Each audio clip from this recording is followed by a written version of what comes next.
মমতার ব্রিগেডের দিনই তৃণমূল ভাঙনের মাস্টার প্ল্যান মুকুলের। দিল্লির রামলীলা ময়দানে বিজেপির মহা অধিবেশন চলছে।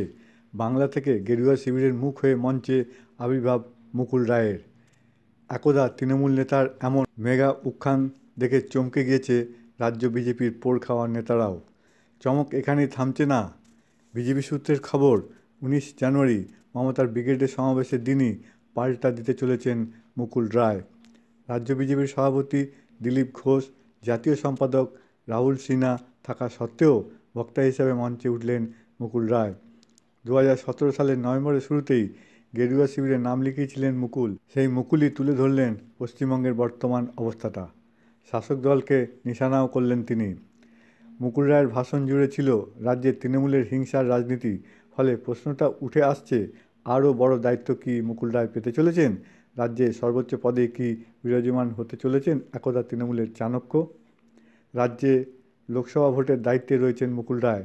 তিনি বিজেপির কৌশল কমিটির আহ্বায়ক। কিন্তু এটাও মনে রাখা দরকার যে দলের কোনো পদে কিন্তু মুকুল রায় নেই। স্বাভাবিকভাবেই তাকে বক্তা করায় বিস্মিত রাজ্য বিজেপি নেতৃত্ব।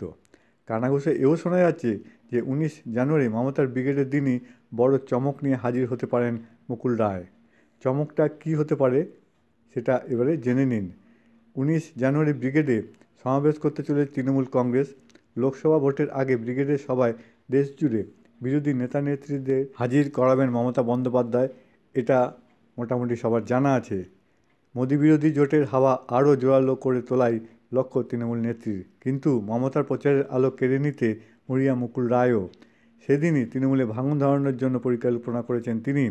শোনা যাচ্ছে দিল্লিতে যোগদান করতে পারেন তৃণমূলের কয়েকজন নেতা। কিন্তু তারা কারা সে বিষয়ে এখন মুখে কুলুপ এঁটেছেন মুকুল রায়। দিন কয়েক আগে বিজেপিতে যোগদান করেছেন বিষ্ণুপুরের সাংসদ সৌমিত্র খা। ওই দিনই তাকে তৃণমূল থেকে বহিষ্কার করা হয়েছে এবং আরও একজনকে বহিষ্কার করা হয়েছে, সে হলো অনুপম হাজরা। মুকুলের ঘনিষ্ঠ সূত্রের খবর, আরও কয়েকজন তৃণমূল নেতা যোগাযোগ রাখছেন বিজেপি নেতার সাথে। এই প্রসঙ্গে বলে রাখা ভালো, রবিবার রাজ্যের নির্বাচনী রণকৌশলে নেতাদের সঙ্গে বসবেন অমিত শাহ। তৈরি হবে পথ মানচিত্র। মহা অধিবেশনের সভাতেই শুক্রবার অমিত শাহ বলেছিলেন, বাংলায় সরকারে আসতে বিজেপি তৈরি। দিল্লি বিজেপি সূত্রের খবর, ওড়িশা, পশ্চিমবঙ্গের মতো রাজ্যে গেরুয়া শিবিরকে ক্ষমতায় আনতে চাইছেন বিজেপির সর্বভারতীয় সভাপতি অমিত শাহ। তাই বাংলায় তৃণমূলকে চাপে ফেলতে কোমর বেঁধে নামছে বিজেপি। উত্তর 24 পরগনা থেকে তৃণমূলের টিকিটে জেতা সাংসদকে লোকসভায় ইদানিং বিজেপির বিরুদ্ধে সক্রিয় হতে দেখা যায়নি। তারপরেই মনমোহন সিংয়ের মন্ত্রিসভায় এই প্রাক্তনীকে নিয়ে জল্পনা শুরু হয়ে যায়। স্বয়ং নরেন্দ্র মোদী চাইছেন তৃণমূলের প্রাক্তন এই কেন্দ্রীয় মন্ত্রী বিজেপিতে যোগদান করুন।